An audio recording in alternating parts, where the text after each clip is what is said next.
Segundo segmento de entrevistas acá en De Primera con las parlamentarias. Le vamos a dar la bienvenida de inmediato a Daniel Aponte, candidato a diputado a la Asamblea Nacional por el Partido Socialista Unido de Venezuela para el Circuito 3 de Caracas. Bienvenido. Hola, buenos días, ¿cómo estás? Muy bien, candidato, quiero presentarle para usted algunas opiniones que recogimos. ¿De qué le solicita o qué piensa los ciudadanos sobre el ejercicio de esta Asamblea Nacional y qué le pide a la que viene? ¿Qué le solicita usted a los candidatos que se postulan a la Asamblea Nacional? En realidad lo que le pido a todos los candidatos que se postulan es que quieran a nuestro país, porque la mayoría de los que han estado parece que ninguno ha querido nuestro país, que cumplan lo que van a decir, porque lo que dicen no lo cumplen. Creo que se preocupen por el país y que vean los problemas reales y lo que está sucediendo en el país y traten de poner una manito en el país. Eso es. Echarle una manito al país. El país, según las principales encuestadoras, está enfrentando una crisis económica, ya se ha admitido por parte de la oposición y también por parte del gobierno nacional. Se sigue diciendo que es una guerra económica y también se siguen tomando medidas como el ajuste en el salario mínimo. Sin embargo, algunas personas consideran que no es suficiente. ¿Cuáles son esos problemas, según la visión de Daniel Aponte, que deben ser enfrentados de manera prioritaria en este momento y de cara a la próxima Asamblea Nacional? Sí, no, es importantísimo decir, ¿no? Lo primero, que ciertamente atravesamos un momento económico complejo, ¿no? No es para nadie un secreto, para ningún ciudadano de este país, la situación económica que venimos enfrentando, ¿no? Pero además eso hay que también ser responsable y considerar que hay elementos concretos que dicen pues que estamos en medio de una guerra económica, los altos niveles de inflación inducidos por algunos comerciantes, el tema del bachaqueo, el tema de la reventa de productos, pero sobre todo el tema de las colas. Yo creo que esos tres elementos son los elementos centrales de esta guerra.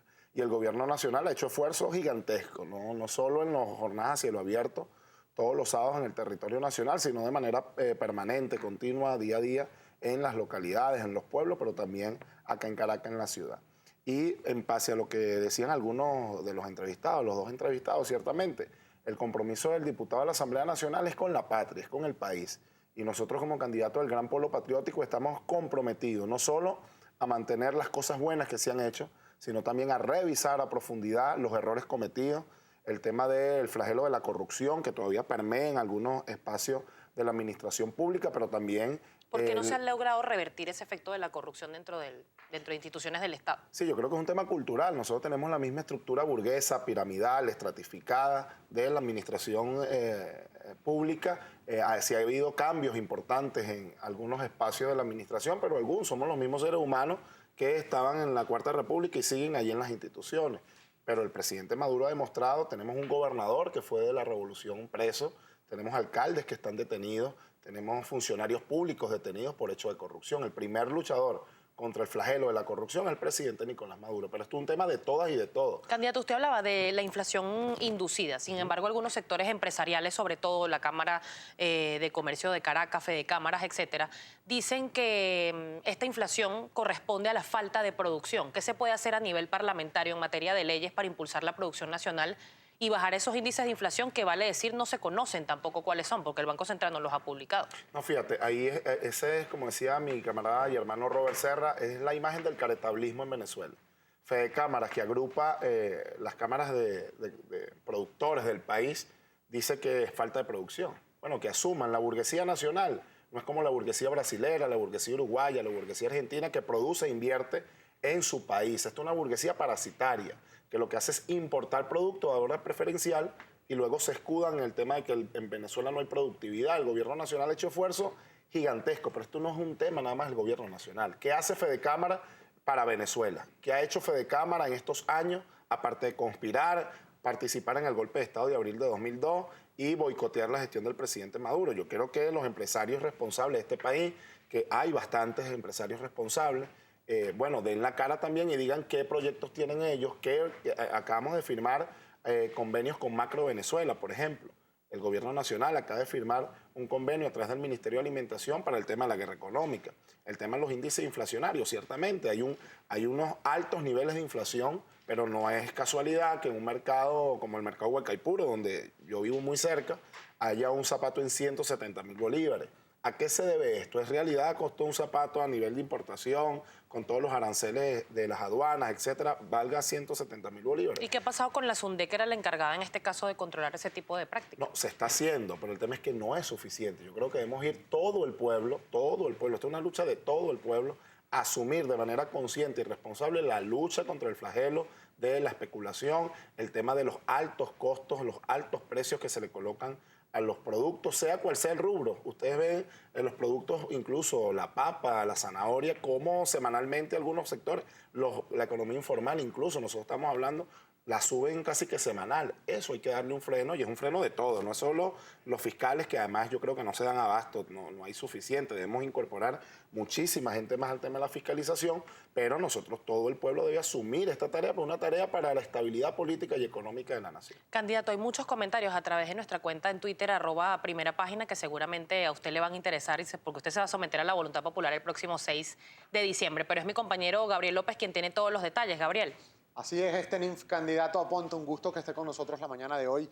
En Primera Página le solicitamos, por favor, respuestas bastante precisas para de esta forma darle la mayor cabida posible a la participación de la audiencia. Lo vamos a hacer de inmediato con Robert Rivero. Él dice, ¿cómo es eso que dijo el presidente Maduro, que si la oposición es mayoría, gobernará en cívico-militar? ¿Es un autogolpe o qué? ¿Qué le responde? Roberto, ¿no? Robert. Que se Correctamente, llama. Fíjate, Robert Rivero. Yo creo que primero tienes que leer bien o escuchar bien lo que dijo el presidente. El presidente lo que instruyó fue que si ganaba la oposición el Parlamento Nacional, él seguía siendo el presidente de la República. Y hay una unión cívico-militar para mantener el poder político en este país. Pero como eso no va a suceder, no te preocupes, Robert. La mayoría parlamentaria será de la revolución, del pueblo mayoritario que está con la revolución bolivariana, y eso seguirá siendo pues, el rumbo que tiene este país, que será una asamblea roja-rojita con mayoría parlamentaria patriota y revolucionaria. @Pesaned también nos escribe y dice, si no se debe tener una estructura piramidal, ¿cuál es la estructura que usted propone debe tener el Estado? Sí, fíjate, nosotros debemos pasar de una estructura burocratizada, una estructura que para cualquier trámite de cualquier ciudadano de este país te pongan 1001 trabas, no solo, yo no estoy hablando solo de la gobernación, la alcaldía, de todo, estoy hablando en absolutamente todo, la administración pública. Nosotros debemos bajar los niveles de piramidal, colocando la imagen más simple, ¿verdad? De que para que llegue al que está arriba, tenga que pasar por 1001 pasos primero. Nosotros estamos bajando, achicar la estructura burocrática y avanzar a un estado menos, ¿verdad? Menos burocrático, y que la gente tenga la simplificación de trámites para cualquier solicitud, y sobre todo que el pueblo empiece a asumir, como lo ha venido haciendo, el poder de manera directa. Consejos comunales, comuna, Estado comunal, que no es una propuesta, digamos, que va contra el Estado, no, es el modelo comunal que nosotros estamos implementando en Venezuela, pero sobre todo queremos que el pueblo, a través de las instituciones del Estado, puedan pues bajar los niveles de burocracia que vivimos todos los días en cualquier espacio. Son muchas las preguntas y comentarios que siguen llegando, candidato. Lo hace Rita Rodríguez y le pregunta, ¿por qué los candidatos del PSV no proponen soluciones para las parroquias clase media del circuito 3? Han sido olvidadas. ¿Qué comentario le hace? Fíjate, Rita, tienes toda la razón. Los candidatos del PSUV no solo es que asumimos el compromiso, yo vivo en este circuito, a diferencia de los tres fósiles de la derecha que quedan de candidatos por aquí. Aquí tenemos de candidato a la oposición a Ramos Alup, a Pablo Medina y a Berenice Gómez, que ellos ninguno vive en este circuito, no les duele nuestro circuito, como a mí sí, que vivo en el Recreo y vivo, pues padezco los problemas de servicio que existen, no los ocultamos, algunas deficiencias aún que tenemos, pero sobre todo de la mano con las clases medias, que yo creo que hay que ser atendida. La clase media está en el circuito con mayor número de profesionales, de técnicos, y eso puede ser un gran aliciente para que todas y todos juntos, indistintamente de nuestra posición política, podamos avanzar de la mano hacia soluciones concretas, propuestas concretas para solucionar los problemas que vive nuestro circuito. Por razones de tiempo, candidato, un comentario más. Lo hace @Empemar y le pregunta, ¿por qué no habla de las empresas que fueron tomadas por el gobierno y que no están produciendo en este momento? ¿Qué le responde? Fíjate, eso nosotros no lo ocultamos al debate. Hay empresas que han sido tomadas totalmente exitosas, como Lácteos Los Andes. Hay otras empresas que fueron tomadas, puestas también a los trabajadores y a las trabajadoras, y no han servido. Eso nosotros lo tenemos que revisar. Nosotros aquí no ocultamos absolutamente nada.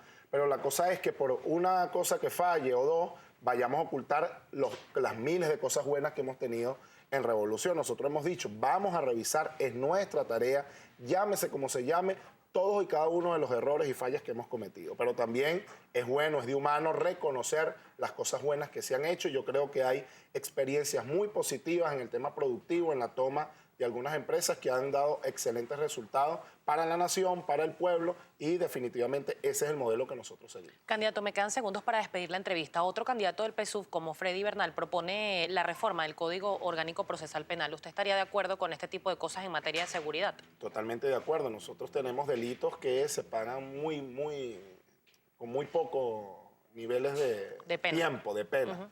Pero también yo creo, por ejemplo, el Código de Comercio. Nosotros tenemos un Código de Comercio obsoleto. Nosotros debemos adecuar el Código de Comercio a las nuevas realidades. El tema, por ejemplo, de la Ley del Empleo Productivo Juvenil. Aún le falta el reglamento. Nosotros creemos que eso es fundamental para que pueda surgir. Y nosotros como joven, yo que tengo 27 años y voy por este circuito 3, nosotros tenemos una propuesta concreta, ¿no? Que es cómo la juventud venezolana asume el tema de la economía productiva. Ya basta de que este país, el 96% de los ingresos en divisas sean a través de la renta petrolera. Nosotros obviamente tenemos que seguir fortaleciendo nuestra renta petrolera, nosotros tenemos que seguir nuestra industria nacional fortaleciéndola, pero creemos que la juventud debe dar un paso adelante como lo estamos haciendo en Revolución y plantear propuestas concretas en torno al nuevo modelo económico productivo en Revolución. Muchísimas gracias, Muchísimas gracias a ti. Un saludo a todas y Daniel a todos. Aponte, candidato a diputado por la Asamblea Nacional por el Partido Socialista Unido de Venezuela para el circuito 3 de la ciudad de Caracas, por habernos acompañado acá en Primera Página el día de hoy. Al regreso que viene mi compañera Andreina Gandica en sus deportes de primera y va a estar acompañada de David Souto, extenista profesional venezolano. Todos sus comentarios y preguntas @Primera Página con el hashtag o la etiqueta Deportes de Primera.